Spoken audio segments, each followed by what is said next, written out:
Ka ba galing? Tinatawag kita kanina. Sabi ko, kakain na tayo. Tanong ka na naman sa taas, ng huli ng ibon. Tinatawag ko sa guys, tapos kakain na kami. Oh, ito na. Shh, dito ka na. Ito na. Sa nag-group guys dyan na ano, bigyan ko siya ng plato. Arin ako yung plato niya. Oh, dito na. Shh. Dito ka na. Lapit.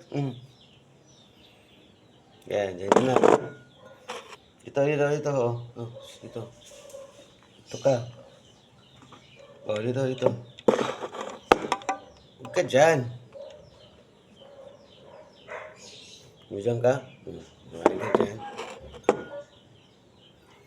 Yan guys, lagyan na. Ayun siya. Ayun, ano na, wait. No, tilapia. Ayun na ng kanin. Marte to eh. Cat food lang to sa ano. Yung mga ganyan. Dito lang yan. Lagyan mo dyan. Kaya wala kang plato eh. Ngayon guys, ang ginawa niya. Hindi siya pwede sa plato. Ayan. Kukunin niya, saka lalagay na sa lapag. Nakakain tayo. Ulam may tinapa. Saka itlog.